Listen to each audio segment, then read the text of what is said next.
Go and catch a falling star, get with child a mandrake root. Tell me where all past years are, or who cleft the devil's foot.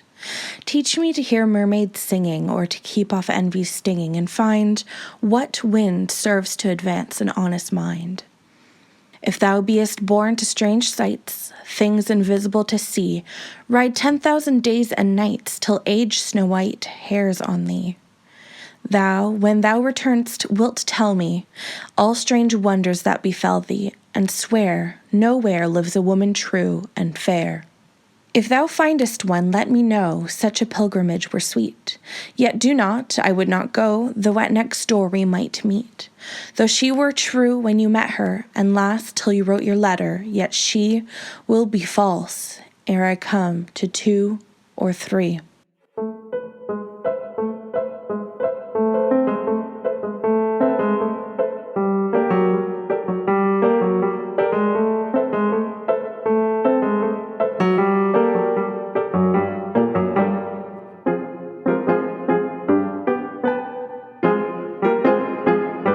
Welcome to Femmes Macabres, a podcast about life's mysteries, oddities, and of course, the macabre, hosted by Stephanie Meloche and Erin Vance.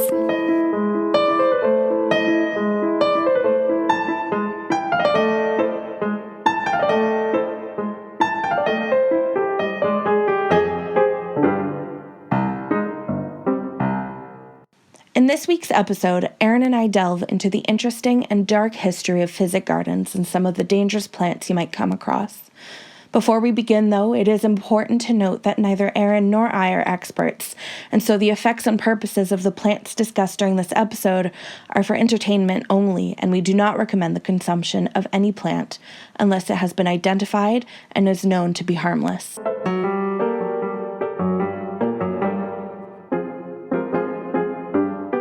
The poem at the start of this episode was John Donne's song.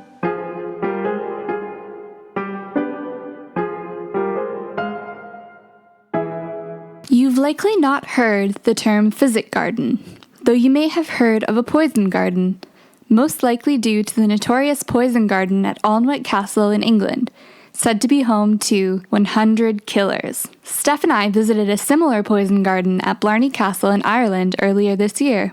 Though it appears foreboding with its iron cages and skull and crossbone warnings alongside nearly every plant, a sign at the beginning of the garden states that the poison garden at Blarney Castle was modelled after a Victorian Physic garden. Now, a Physic garden is a garden designed for the cultivation of medicinal plants and herbs, as well as Fantastica. Fantastica is a term coined by Dr. Louis Lewin to describe substances which, upon ingestion, alter the state of the brain. On John Robertson's comprehensive website, thepoisongarden.co.uk, he states that poison gardens and poisonous plants are not quite the terrors that we make them out to be, and that, in fact, every garden is a poison garden. Robertson was a consultant and guide for the Alnwick Poison Garden for many years, and he is a fierce advocate for educating people about these fascinating plants and our relationships with them. His assertion is correct, and very much in line with the original Physic garden. Many common garden plants have poisonous properties. Daffodils, ivy, snowdrops, and even rhubarb are just some of the plants containing poison that are in my front yard right now. Just because a plant is poisonous does not necessarily mean its only property is poison, or that it is used exclusively to poison people. Many poisonous plants have compounds that can be extracted and cultivated for pharmaceutical use, and if you come across a poisonous plant, many of them have very unpleasant odors or tastes that decrease the risk of accidental ingestion. Very few people die from ingesting poisonous plants every year, but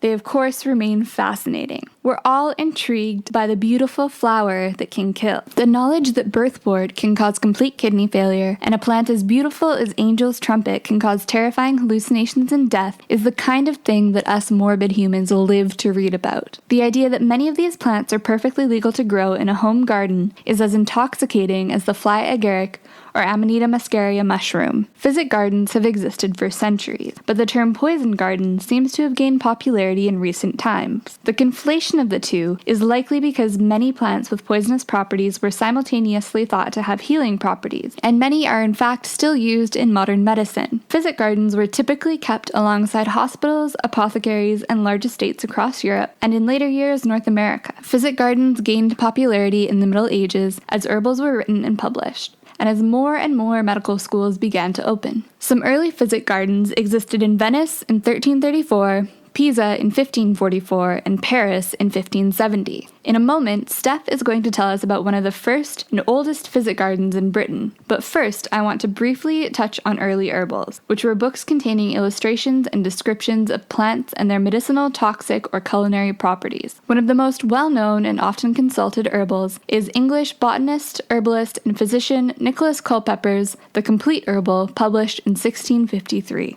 If you're interested, it is available on Project Gutenberg for free and offers a wealth of knowledge about plants and herbs used in medicine. It's really easy to get lost within its pages reading about the lore and legends associated with various plants and the often magical properties attributed to them. It is important to recognize that while modern scientific advances and medical practices are incredibly sophisticated and effective, early herbal medicine or folk medicine was also sophisticated and widely relied upon. For example, foxglove contains a highly dangerous poison with the power to stop the heart. However, in the 18th century, it was used as a diuretic to aid in the curing of dropsy. Today, Digitalis lantana, a particular species of foxglove, is cultivated, and digoxin and lanodicide C are extracted for the treatment of congestive heart failure. Though it was the diuretic properties that treated dropsy, early physicians and apothecaries were on the right track. Poison hemlock, which continues to occasionally kill people who accidentally ingest it today, was used in a soporific sponge as a surgical anesthesia in accounts dating back to the 12th century. Black henbane was also used as an anesthetic as part of a soporific sponge. Black henbane is so poisonous that simply smelling it can cause mild intoxication. Though poison hemlock and black henbane are extremely dangerous, they did allow a patient to receive surgery and recover with less pain. I know I'd certainly be taking that soporific sponge over a gulp of whiskey and watching someone saw through my leg any day. In addition to plants with poisonous properties, physic gardens also contain more common plants used in herbal medicine, like lavender for restlessness, mint for nausea, lemon balm for anxiety, chamomile as a sleep aid, and garlic as an antiseptic. As Steph stated at the beginning of this episode, we are not doctors or experts of any kind, so please do not attempt to cultivate or ingest any plant or herbal remedy without consulting your family physician or a professional gardener. With that little disclaimer out of the way, Steph will now tell us more about one of the oldest physic gardens in Britain, the Oxford Botanic Garden.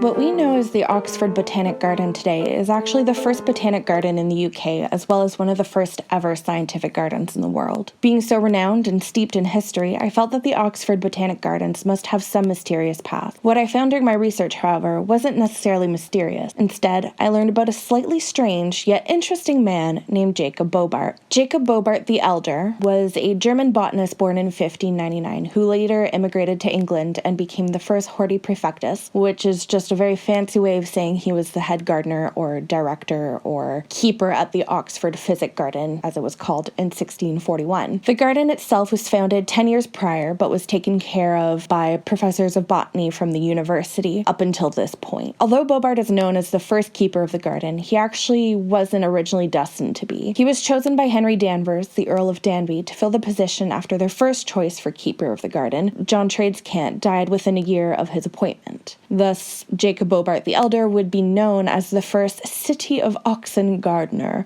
which was the official title given to him by Danvers, along with the 99-year lease on the grounds. Jacob Bobart's appointment alone was enough to cause a stir within the community, as he was known to be an eccentric German veteran who replaced the respectable Tradescant, who had also been the royal gardener for King Charles I.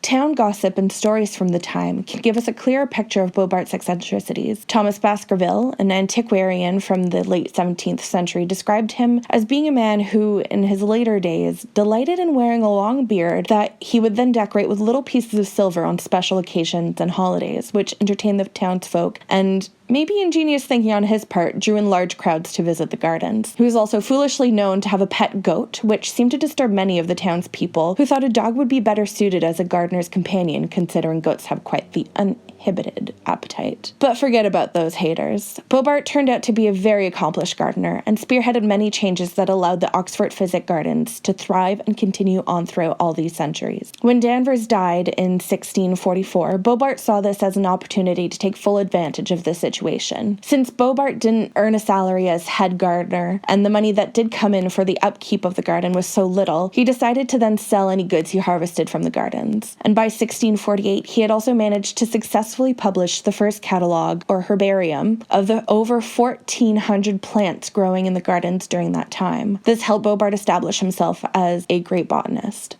Fun fact, the original catalogue was actually gifted to the Oxford Botanic Garden in 1993 by Henry Shollick, who was the then director of the famed and historic Blackwell's Bookshop. Shollick actually felt it necessary for such an important piece of botanical history to be seen by the people rather than locked behind the doors at the Bodleian Library. Bobart's catalogue itself is also very interesting. Most botanical lists will only contain the Latin names of plants. However, Bobart had arranged the catalogue into two parts. The first was an alphabetical list of the Latin names with their common names, and the second was reversed, so with its common names in alphabetical order followed by their Latin names. Timothy Walker, Horta Prefectus of the Oxford Botanic Gardens from 1988 to 2014, had described the inclusion of the Oxfordshire names of the plants Bobart had recorded to have been very useful considering the Latin names of the plants had changed over the centuries, while their vernacular versions had remained similar if not the same. This was also before Carolus Linnaeus, who I actually just recently taught my pupils about in science class, invented the concept of biological classification in 1758, which helped pave the way for modern taxonomy with the two-part naming system used to classify living things. So, for example, Homo sapiens. Overall, Bobart's dedication and hard work as the first keeper of the garden paid off. An oil portrait of him in his later years showed him wearing a grand outfit of a fur-trimmed jacket with gold embroidery. And when he died in 1680, he had been able to leave a great inheritance of money, land, houses, as well as an inn, to his wife, sons, and daughters. And his son Jacob Bobart the Younger,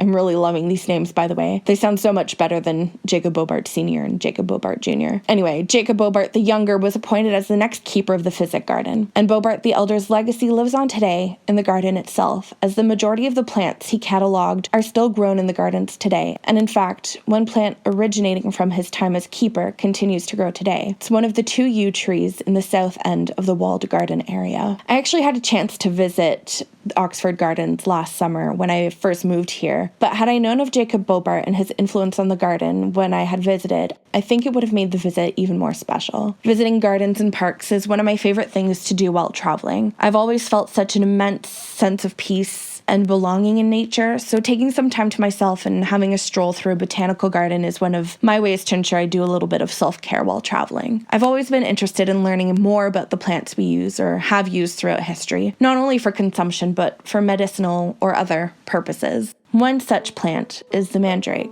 a plant that Erin and I are both equally passionate about.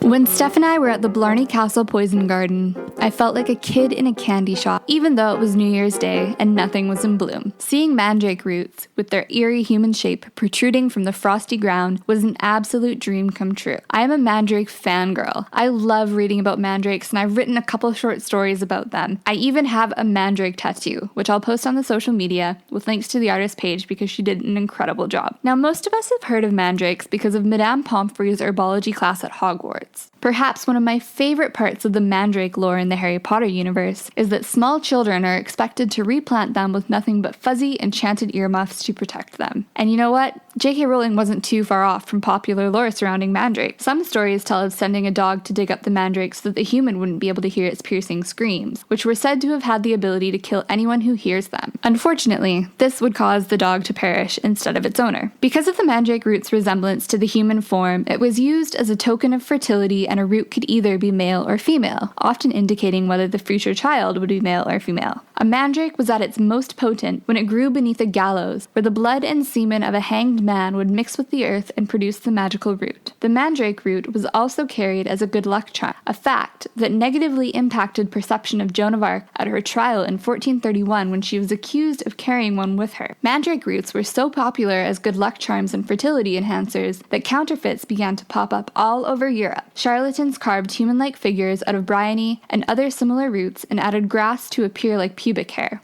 One of the most fascinating aspects of mandrake lore is the care and veneration of the mandrake root as an Erdman, or Earthman, in 17th century Germany.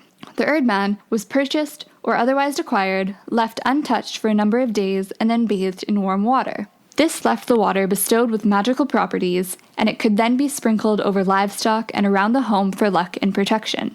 The Erdman was then wrapped in silk and put in a special box amongst the most important possessions in the home, where it remained all year aside from its quarterly bathings. Some versions of this tradition say that it was best to bathe the mandrake in milk or wine, and that it must be done on a strict schedule, or else the mandrake would bring wrath upon its keepers. You may be wondering how this plant ended up in physic gardens and poison gardens around the world. The mandrake is a hallucinogenic, emetic, narcotic, and purgative plant.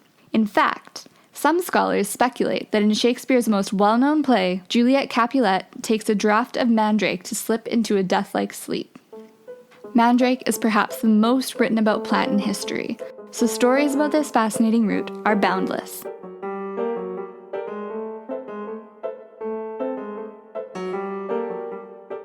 I came across a story while researching mandrakes for this episode that really caught my attention. I found a 37-page essay, and somehow managed to find the time to read it too, by James Rendell Harris, named The Origin of the Cult of Aphrodite. It was a very interesting read, but it was also very long, so I'll do my best to condense his findings and theories into just a few minutes. Harris first begins by explaining that many of the deities in the Greek pantheon are associated with varying flora and fauna, and so for example, we have the cult of Dionysus, which is associated with the ivy and the oak, and the cult of Apollo with the mistletoe and the apple tree. But despite these connections, he says that the cult of Aphrodite has no obvious personification in nature or ties to the Greek pantheon apart from her parents being Zeus and Dione. The closest, he says, we get is the sea foam from which she's birthed. Instead, he suggests that if she were to have a botanical personification like the others, it would be a link to a plant tied to sexuality and fertility, which,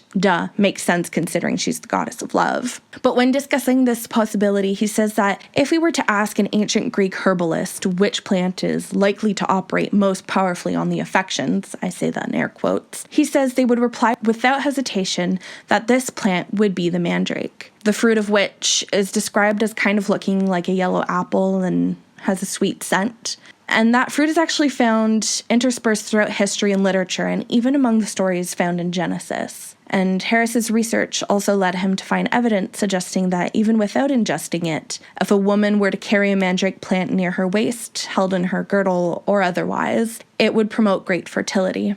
Although this was just a brief part of his essay, I thought this section to be quite interesting. Harris looks into a variety of interesting statements made in ancient Greek texts, describing Aphrodite as bisexual or non-binary, and even found some witness statements explaining that people have seen Aphrodite walking around dressed as both male and female, which he links to the visual of the mandrake coming in both male and female forms. He also quotes Dioscorides, whose name I think I'm saying right, but I'm not entirely sure considering I keep wanting to call him Discorides, which is a name I just totally made up, but if he really did exist, I'd say goddess of disco and ABBA. I mean, we're in ancient Greece, so why not? Anyway, Dioscorides was one of the first ever to describe the mandrake's magical and physical properties, and especially as defining it as coming in both male and female form. And so ultimately, Harris ties all of this mandrake lore to Aphrodite, but he also mentions that artists' depictions of Aphrodite often show her holding an apple in her hand, which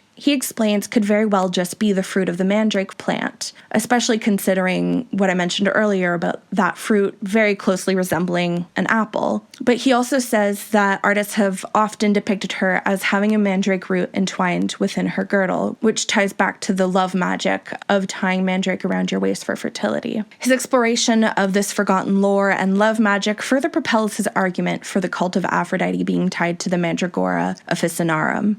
The mandrake's magical properties of working as a sexual aid and for promoting fertility is really the most likely personification for the goddess of love. So remember, folks, if you're looking for a little luck in love or fertility, remember you don't need to eat a mandrake and die. You could instead just wedge the plant into your belt.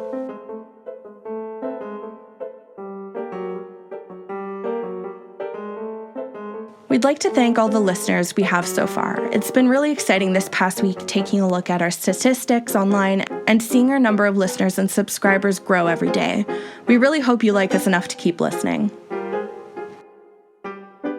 If you enjoyed today's podcast, please consider leaving us a 5-star review on Apple Podcasts. You can also follow us on Facebook, Instagram, and Twitter at Femmes Macabres. We'd love to hear what you guys think, so don't hesitate to get in touch. Make sure to tune in next week when we celebrate my 27th birthday with some special rock and roll lore.